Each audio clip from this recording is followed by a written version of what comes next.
bem-vindos ao podcast do Instituto Ludwig Fomes Brasil. Meu nome é Bruno Garchagen. Hoje eu converso com Marcos Boeira e Renan Santos, da Editora Concreta.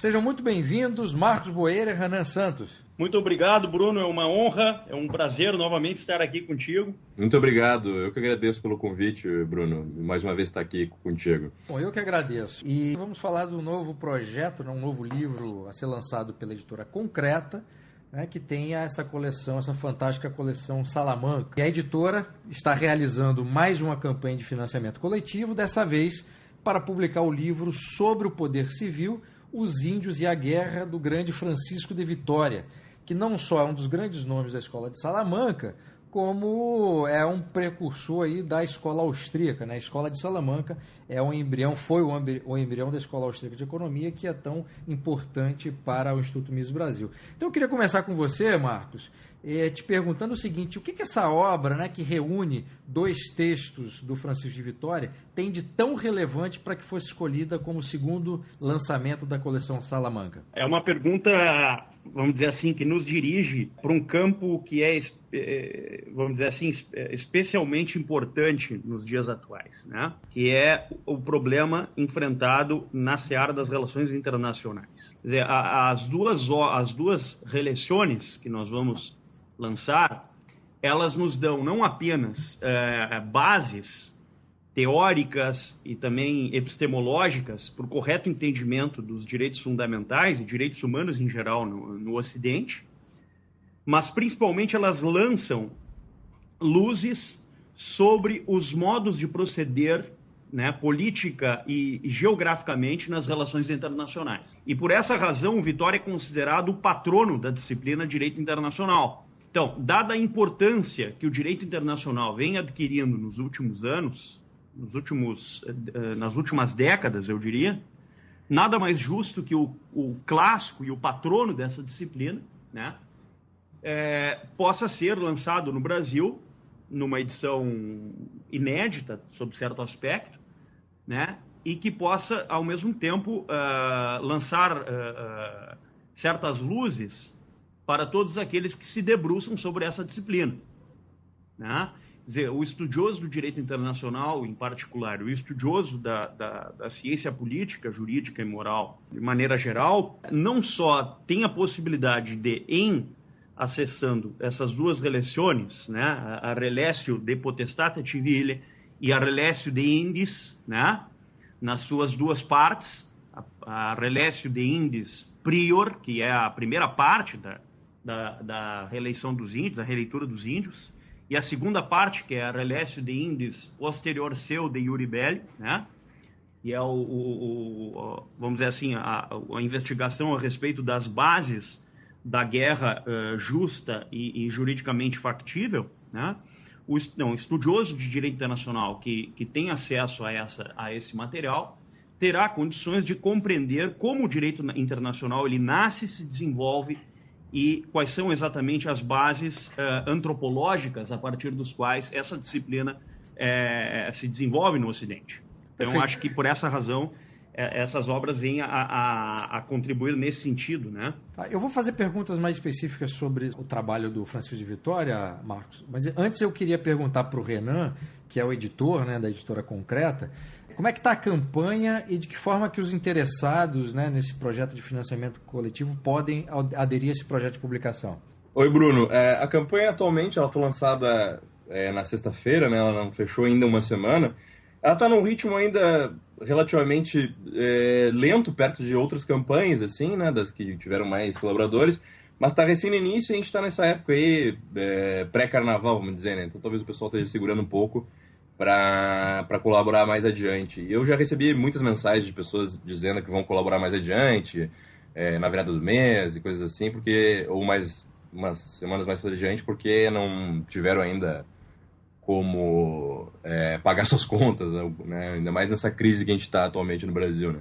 Mas a gente faz o possível, né, em cada campanha concreta, e nessa não é diferente, para colocar cotas que contemplem os mais diversos tipos de de vontade de colaboração mesmo, né? A gente tem desde cotas de R$ 15, como no caso dessa campanha, em que a pessoa que colaborar nessa cota ganhe como recompensa um e-book do livro e a menção nas redes sociais, né, um agradecimento ali nas redes sociais e no blog da Concreta, aparece lá o seu nome completo, até as cotas mais altas, né, que incluem também um curso do próprio professor Marcos Boeira, que conversa com a gente aqui, o coordenador do selo e da edição, sobre o Francisco de Vitória, né, um curso aí de 5 aulas. Então tu tem desde cotas que contemplam o e-book até cota do próprio livro impresso, em seguida cotas que incluem o nome da pessoa que colaborou na seção de agradecimentos dentro do livro, e depois tem outras cotas que contemplam um combo com outro livro, o primeiro livro que a gente lançou da coleção Salamanca no ano passado, que é o do Francisco Soares, A Defesa da Fé Católica, né, que versa também sobre esses temas de direito político, filosofia política, né, e também algo de história da igreja. E é um tratado de teologia política, no fim das contas, né, que foi o primeiro lançamento, o grande lançamento da coleção Salamanca. Ele também está contemplado em muitas das cotas dessa campanha atual. Então a pessoa pode colaborar e ainda levar também o livro do Soares aí num preço promocional. E para a pessoa poder colaborar, ela só tem que entrar no site da Concreta, tem lá a campanha na página inicial, a pessoa clica ali e à direita, enquanto à esquerda você tem o texto da campanha, né, a apresentação, no texto do próprio professor Marcos Boeira, à direita você tem as diversas opções. E é só escolher uma das opções e depois selecionar o tipo de pagamento, e aí em seguida o nome da pessoa que realizar o pagamento através do PayPal ou Mercado Pago ali, tem a opção de cartão, a opção de boleto, a pessoa já vai estar dentro da campanha e podendo escolher colocar o seu nome nela ou permanecer como anônima, enfim. E a gente tem 45 dias, só para completar, tem 45 dias de campanha, como é o normal das campanhas da Concreta. Então tem mais aí, como já correram 5 ou 6 dias, tem aí mais 40 dias até o término da campanha. E nesses 40 dias a gente tem que chegar no valor estimado ali para a gente poder produzir esse livro, que é de R$16.990. Certo. Bom, só avisando aos ouvintes, quem quiser informações sobre o primeiro livro, né, dessa coleção, o livro do Soares, nós gravamos um podcast, que é o podcast 140, então tem uma conversa com você, Renan, e com o Marcos Boeira sobre esse lançamento. Renan, eu queria ainda que você, continuando com você, perguntasse o seguinte: esses 2 textos que compõem esse livro, eles terão essa edição, eles serão traduzidos pela primeira vez do latim para o português, né? Isso. Quem que será o tradutor? Já está escolhido? Ele ainda não está escolhido, a gente ainda está fazendo um levantamento dos tradutores, né? Mas em breve a gente vai ter aí a divulgação desse nome. Isso é uma coisa fantástica, né? Você ter opções de tradutor do latim e num texto tão quer dizer, não é um texto simples, né? Não. Hoje você ter essas opções também é uma coisa fantástica da época que a gente vive no Brasil, né? Apesar de politicamente e economicamente o Brasil está numa tragédia extraordinária, mas intelectualmente você tem essas coisas, essas ilhas, né? Por incrível que pareça, né, a gente vive num tempo, por assim dizer, paradoxal, né, em que a barca parece que cada vez mais afunda, mais vai para o brejo, mas ao mesmo tempo a gente vê muitas vozes aí se erguendo contra esse estado de coisas, e isso inclui o próprio renascimento, vamos dizer assim, ou o nascimento, né, de uma alta cultura de iniciativas, de empreendimentos, de pessoas, incluindo aí tradutores, que realmente parecem prezar por valores mais altos e por isso se formam melhores profissionais também como tradutores, como escritores, né?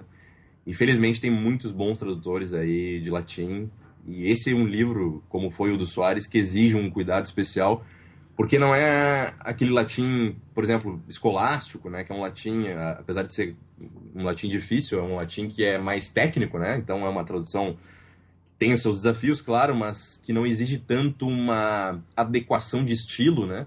Como é esse latim mais retórico do período moderno, do início da Era Moderna, ainda pegando ali o final da Renascença, né? Como é o do Francisco de Vitória. Embora, não sei, o próprio Boeira possa falar melhor, né? O Vitória ele tem uma verve um pouco mais escolástica do que o próprio Francisco Soares, né? E eu queria incluir também nessa coisa extraordinária que está acontecendo hoje no Brasil, o próprio trabalho que vocês estão realizando na Editora Concreta e essa coleção Salamanca fabulosa. Você queria falar alguma coisa, fazer algum complemento sobre essa coisa da tradução, Marcos? Corroborando com o que o Renan disse, né? É realmente maravilhoso o fato de que a gente pode contar aí com um número considerável de bons tradutores, né? E o texto do Vitória, especialmente, é um texto cujo latim é claro, objetivo, né? Ele tem, assim, um estilo que mescla um tanto da retórica, um pouco, vamos dizer assim, de uma verve dialética, né? De análise dos temas. Mas, diferentemente do Soares, ele é mais expositivo, né? Uhum. A exposição dele, ela tem vamos dizer assim, um iter, né? Um itinerário mais claro. Então, ele tem início, meio e fim, e esse início, meio e fim, quer dizer, essa metodologia, ela não se prende aos detalhes, aos acidentes, às propriedades de cada um dos temas, né? O Soares é mais profundo que o Vitória, não há dúvida. Mas, por outro lado, o Vitória é um professor, né? Uhum. E como todo professor, ele prima pela clareza, né? Os textos do Vitória são textos claros, né? É um latim claro. É um latim que você, com algum tempo de estudo, consegue trilhar com certa naturalidade. Até porque o texto do Soares, né, da Defesa da Fé, ele era um texto combativo, né? Um texto dirigido... Apologético, né? Apologético, melhor dizendo, né? Texto dirigido frontalmente contra o rei Jaime I, né, da Inglaterra, e que incitava outros tantos a participar nessa mesma empreitada, vamos dizer assim, apologética, né? Então ele é mais combusto, né? Ele é um texto mais inflamado, assim mesmo, é natural. Enquanto esse texto, essas relecções do Francisco de Vitória são, como bem ressaltou o Boeira, são textos mais, vamos dizer, escolares, né, no sentido tradicional do termo. Né? Bom, essa edição também terá uma introdução, além de notas e comentários explicativos que você escreveu, né, Boeira? Uhum. Então eu queria te perguntar qual foi a sua preocupação principal ao elaborar esse conteúdo complementar para o leitor? Bom, em primeiro lugar, expor exatamente qual a intenção do Vitória com essas releições, né? Quer dizer, o que o Vitória estava pretendendo com isso tudo? Quer dizer, o Vitória é alguém que vive em meio ao século de ouro, ao siglo de ouro, né? Um período extremamente conturbado para a história da Europa. O Vitória é um leitor assíduo dos escolásticos, o que significa dizer que ele tem a bagagem de toda a tradição, né, de pelo menos 4 séculos, que até ele, então, se desenrolara. Ele é, ao mesmo tempo, um professor numa universidade de grande prestígio na Europa, que é a Universidade de Salamanca, né, onde, inclusive, ele, Vitória, é um dos primogênitos de uma escala de pensadores e teólogos de extraordinária reputação. E, ao mesmo tempo, o Vitória é, de algum modo, o pai de boa parte dos missionários que vêm ao Novo Mundo, né, com uma proposta de, ao mesmo tempo, catequese e moderação e defesa de certos direitos fundamentais e inalienáveis dos povos do Novo Mundo, né? Então, o Vitória assiste uma variedade de contrastes nesse período, né? Por exemplo, as guerras entre protestantes e católicos, os conflitos entre a coroa e a igreja no que diz respeito às expedições do Novo Mundo, e, com base nisso, os modos corretos e incorretos de lidar com os habitantes do Novo Mundo, e também o Vitória é o grande professor de Salamanca ao seu tempo. Então nós estamos lidando com uma personagem que é extremamente importante para o período dessa transição entre, vamos dizer assim, o antigo regime e a era moderna. E ao mesmo tempo em que isso acontece, o Vitória é um porta-voz da tradição da igreja frente às exigências que esse novo tempo e que essas novas situações trazem para a sociedade europeia, para a sociedade internacional em geral e para a sociedade espanhola em particular. Então, dado isso, o cuidado que se tem de ter com a transposição e o esclarecimento daquilo que o Vitória pretendia nos seus textos, me parece um elemento central, né? De modo, então, que na minha apresentação às relações, o que eu procuro fazer é justamente introduzir o leitor dentro desse panorama cultural, né, dentro do qual o Vitória está, tentando situar o leitor diante dos problemas enfrentados pelo Vitória e pelas circunstâncias em que o Vitória se encontra. E ao mesmo tempo em que esse pressuposto me aparece, quer dizer, ao mesmo tempo que eu tento vencer essa aporia, eu procuro também, de certo modo, esclarecer no correr do texto, com as notas explicativas, justamente a tensão entre os problemas específicos com os quais o Vitória lidou e esse panorama geral onde ele se situa, procurando articular a biografia do Vitória, a biografia do intelectual Francisco de Vitória, com os problemas específicos, né, trabalhados dentro dessas relações. Porque se a gente perceber bem, o que são as relações, né? O que é uma relécio? Uma relécio é uma exposição que os professores de Salamanca normalmente faziam em datas festivas, trabalhando algum ponto que eles já haviam maturado em sala de aula, que eles já haviam maturado na leitura dos clássicos, né? Principalmente Tomás de Aquino, Alberto Magno,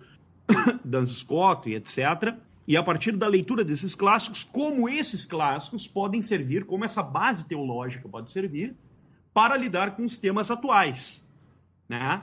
Então, as releituras do Vitória são relazioni teologiche, justamente porque são leituras que, partindo da teologia, elas têm como endereço imediato os temas específicos enfrentados ao seu tempo, né? Então, quais são os problemas que o Vitória enfrenta? Os problemas são o problema internacional, então eu preciso de uma justificativa, primeiro teológica e depois filosófica, para o direito das gentes, e dentro dessa justificativa do direito das gentes eu preciso de uma base ancorada numa antropologia filosófica, que me permita discernir qual é exatamente a raiz antropológica dos habitantes do Novo Mundo, qual é a natureza jurídica desses habitantes do Novo Mundo. Então, me parece que os problemas enfrentados pelo homem Vitória e os problemas particulares enfrentados nas duas relações me impõem, a mim, coordenador editorial, uma tarefa extremamente árdua, que é a de, a partir do texto, discernir esses elementos e conectá-los, conjeturá-los, né, com os elementos axiológicos, digamos assim, com os princípios a partir dos quais o próprio Vitória partiu. Então, é isso que eu procurei fazer na apresentação e também vou procurar fazer nas notas explicativas do texto, né? Tentando articular os pressupostos específicos da vida do Vitória e das suas circunstâncias biográficas com os elementos específicos do texto. Ô, Boera, você apresentou o contexto histórico e algumas das contribuições do Vitória. Esse grupo, né, dos escolásticos tardios do qual o Vitória fez parte, esse grupo defendeu posições bastante inovadoras para a época.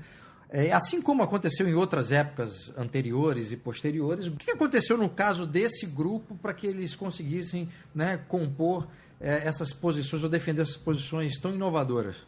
Me parece que o ponto de partida para responder essa pergunta, que é uma pergunta extremamente relevante, o ponto de partida para respondê-la é o seguinte: a realidade, a radicalidade do real, ela impõe certas exigências que, para serem satisfeitas, elas pressupõem que aquele que vai de fato responder, aquele que de fato vai dar uma contribuição ou uma resposta para esses problemas, esteja dentro desses problemas, de uma maneira radical. E me parece que esse é o ponto de partida para entender justamente essa contribuição dos escolásticos espanhóis, né? Quer dizer, eles estavam, não é que eles responderam os fundamentos e os pressupostos da liberdade civil e política, né, perante o Estado moderno, por exemplo, ou nem que as contribuições para a formulação do direito das gentes, do ius gentium, com base no direito natural, né, fossem apenas reflexões de cunho meramente racional ou de cunho especulativo.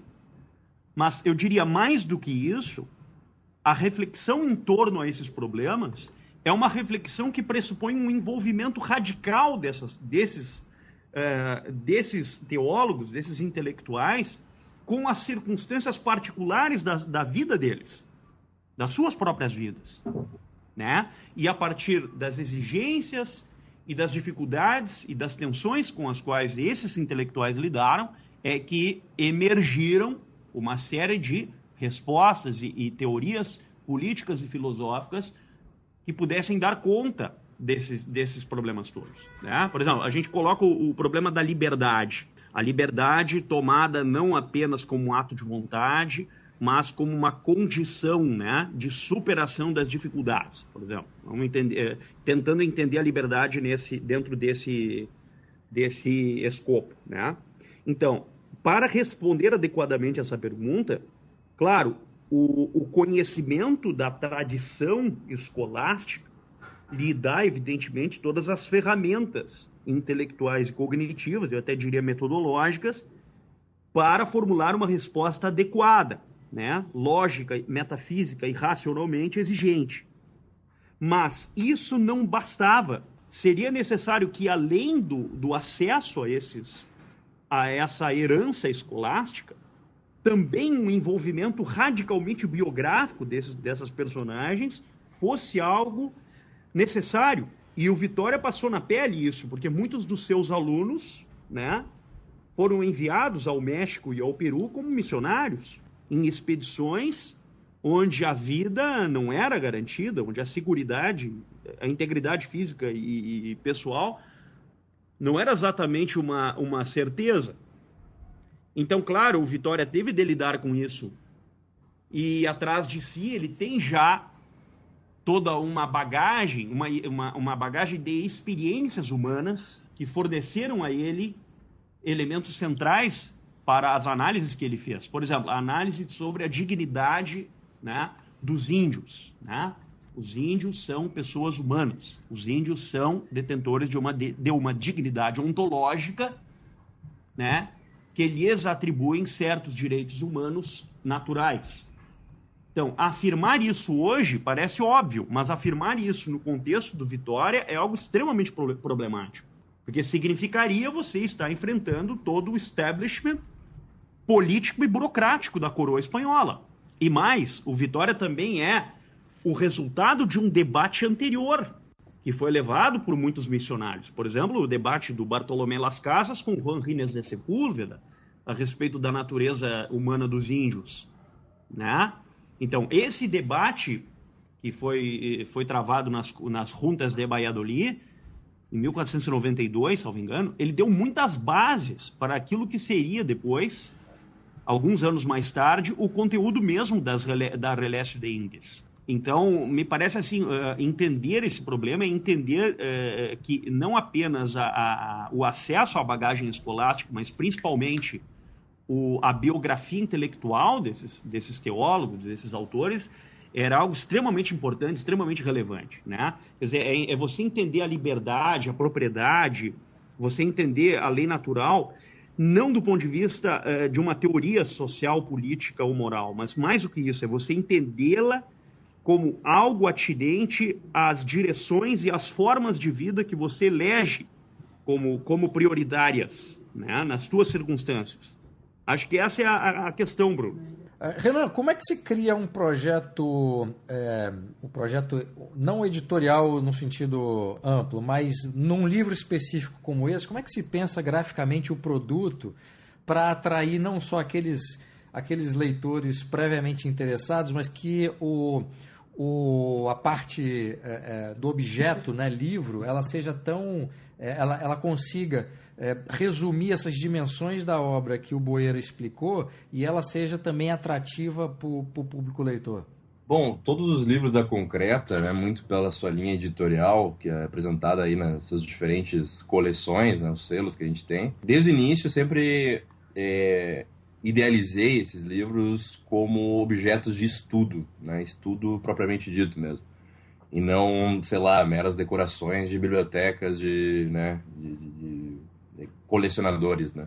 Então, os livros, por exemplo, eles prezam por uma tipografia clara, por um espaçamento entre as linhas do corpo do texto, por margens amplas, né, o que para mim é um negócio fundamental, muito negligenciado por maioria das editoras do mercado editorial brasileiro, já prevendo, né, anotações de margem, acréscimos, dúvidas, né, e um papel adequado para a leitura, né, por exemplo, nunca, jamais, em hipótese alguma, utilizar papel branco, né, que causa até um incômodo nos olhos depois de umas 20 páginas de leitura. Então são alguns cuidados técnicos assim que a gente vai tomando a partir de experiências que nós mesmos tivemos, né, no meu caso também, com os meus livros aqui no meu próprio estudo, né? Conforme eu fui avançando aí na minha própria vida intelectual e em contato com outros amigos, né, nesses debates todos, a gente vai percebendo o que um livro tem que ter, né? O que parece assim fundamental num bom livro, né? E eu sempre, uma das outras percepções que eu acabei partilhando com essas pessoas na minha própria experiência é que um livro dessa estirpe ele tem que ser um livro sóbrio, né? Não pode exagerar no seu aspecto, vamos dizer assim, propagandístico, carnavalesco, né? Ele tem que chamar atenção, mas tem que chamar atenção justamente pela sua sobriedade e pela sua seriedade. Não algo também, sei lá, barroco, né? Embora a gente esteja aqui tratando de obras, né, exatamente do período barroco, mas se tiver algum elemento barroco, como até tem, né, nos livros da coleção Salamanca, que é um pequeno detalhe ali de margem de página, que eu coloquei uma pequena moldura no miolo do livro, uma moldura com um pequeno ornamento, assim, que esse elemento seja algo realmente acidental do livro, né, esteja realmente à margem e que não atrapalhe a leitura, né. Então, basicamente são esses aspectos que a gente contempla quando pensa num projeto editorial. E a capa, claro, uma capa que seja bonita, mas sem ser, por assim dizer, ruidosa, mais importante do que o próprio livro, né? Ela tem que convidar realmente a uma leitura contemplativa e serena da obra, né? E a gente pretende manter uma identidade muito fixa nessa coleção, né? Quer dizer, o elemento que a gente pretende mudar ali na capa é talvez a pintura que se coloca ali no centro da capa e outros detalhes, mas mantendo assim uma identidade para a pessoa ir realmente formatando na sua própria casa, onde ela estiver, uma coleção propriamente, né? Então essa coleção tem que ter uma cara, algo que realmente a identifique. Ela olha para a estante, tá ali, a coleção Salamanca, aquela cor, aquele estilo, aquele formato. Bom, Renan, ainda com você. Eu presumo que o fato de vocês terem lançado a segunda campanha, né, para esse segundo livro da coleção Salamanca, significa que a primeira campanha foi vitoriosa e efetivamente foi porque o livro foi publicado com financiamento coletivo. E depois vocês ainda venderam, né, os exemplares para aquelas pessoas que não participaram da campanha. A minha pergunta é a seguinte: por que você acha que esse tipo de livro, essa coleção, tem atraído esse grupo específico de leitores? O que essa coleção, no fundo, tem para construir esse mercado que não havia? Eu acredito que existem dois públicos, né? Dois públicos assim, majoritários interessados pela leitura dessas obras, né? Que primeiro é o público libertário mesmo, né? Que vem crescendo muito no Brasil. O pessoal mesmo que acompanha a tua coluna, os teus podcasts aí no Mises Brasil, o pessoal que acompanha os artigos do Mises Brasil, que participa dos congressos libertários e liberais, né, no sentido, eu uso a palavra libertário no sentido americano, né, mas esse público vem crescendo muito e a gente, claro, lê em muitos artigos de libertários americanos e agora alguns também brasileiros, ressaltando a importância dos fundamentos do pensamento austríaco, né, misiano, como remetendo a esses escolásticos tardios, né? Então, aquilo, a gente simplesmente viu a oportunidade de fazer com que aquilo que era uma simples menção passageira, uma curiosidade, talvez, né, de erudição, se tornasse algo realmente efetivo e atualizado agora no nosso presente, né? A poder abrir a possibilidade de que esses novos estudiosos aí do pensamento liberal consigam rastrear efetivamente as ideias liberais até os seus fundamentos mesmos, conforme os próprios grandes pensadores liberais afirmam que é possível rastrear, né? E um segundo público, eu acho que é um público católico mesmo, né? Um público ou católico ou cristão, né? Um público que tem se interessado cada vez mais por uma boa formação, por um estudo sólido, por conhecer a história da sua igreja, a história dos seus pensadores, né? E é inegável que, mais até do que precursores do pensamento liberal austríaco, esses escolásticos de Salamanca, esses escolásticos tardios, são, com certeza, e acho que o Boera não vai me deixar mentir, são como que seguidores da escolástica medieval, são pessoas que reatualizam o ideário da escolástica, de Santo Tomás de Aquino, de Duns Scotus, de São Boaventura, reinterpretando as suas doutrinas através da visão que eles tinham dos problemas do seu próprio tempo, né? Quer dizer, eu acho que o grande interesse por esses pensadores não tanto pelas conclusões que eles possam ter tirado, embora elas sejam muito importantes, mas porque eles encarnavam, de certo modo, aquele mesmo espírito filosófico verdadeiro que a gente contempla nos grandes pensadores de todos os tempos, né? Incluindo aí os pensadores medievais, pensadores da antiguidade, e da antiguidade ainda mais remota, como Platão, Sócrates, Aristóteles. Quer dizer, a gente vê ali um interesse mortal por fazer com que os princípios que eles captam, né, nos planos metafísico, ontológico, lógico, etc., consigam servir de farol para problemas que eles estavam enfrentando ali em seu tempo presente, concreto, né? Porque esse é o grande dilema, esse é o grande problema que um intelectual de verdade enfrenta, né? Não é tanto repetir dogmas, repetir teorias, repetir ideias gerais, mas fazer com que, de alguma forma, essas ideias gerais consigam se traduzir e se verem espelhadas nas particularidades do momento em que ele vive, né? Quer dizer, ele tem que conseguir ver se elas são ideias gerais, se elas são princípios mesmo, de que forma elas aparecem aqui no tempo concreto, né? E isso fica ainda mais evidente em pessoas que enfrentaram problemas tão gigantescos, tão realmente, né, imensos como os escolásticos de Salamanca enfrentaram, né? Que é justamente esse período da descoberta de um novo mundo, né? Imaginem hoje, sei lá, né? A gente não consegue ter a medida hoje em dia disso, né? Para nós, o planeta Terra já está como que totalmente sondado, a gente tem ideia do que é o mundo, né? Mas para aqueles sujeitos naquela época era quase que como se para nós hoje a gente descobrisse seres humanos numa nova galáxia, entende?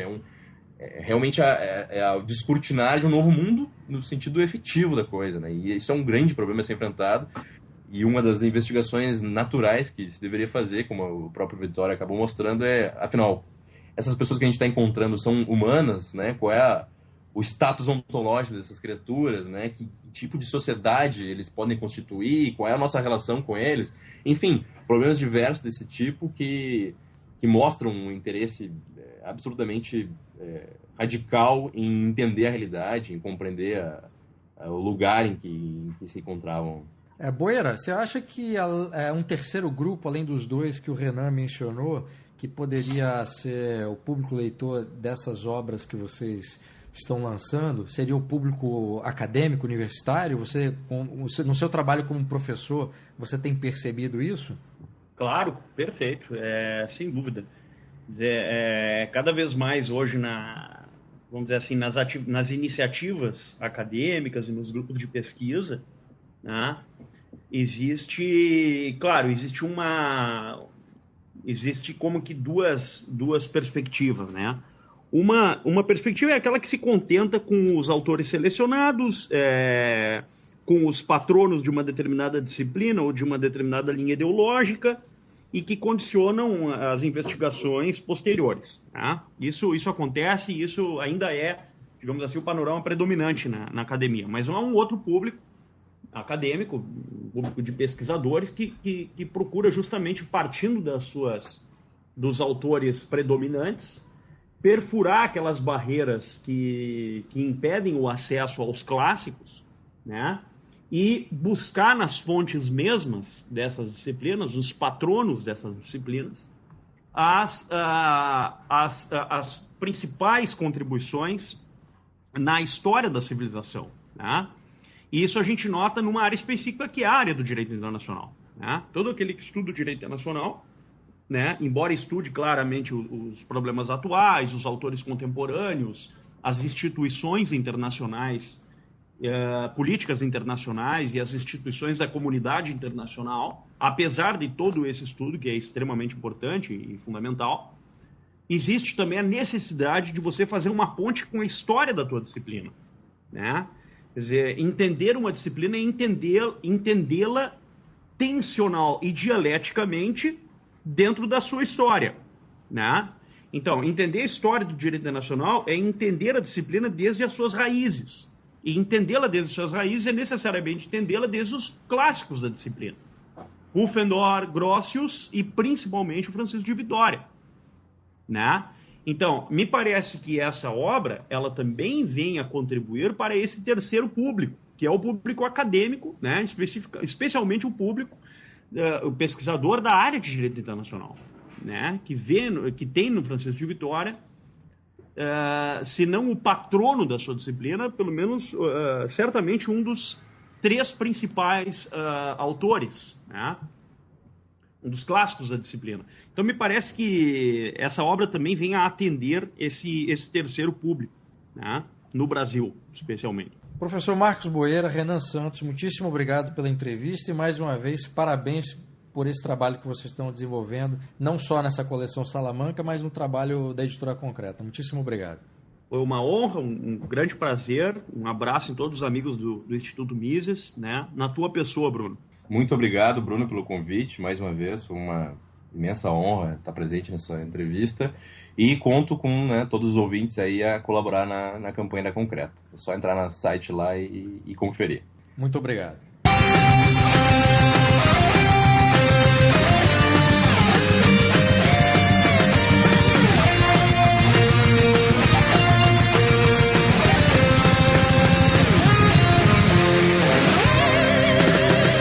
Este foi o podcast do Instituto Ludwig Gomes Brasil. Meu nome é Bruno Garchagen.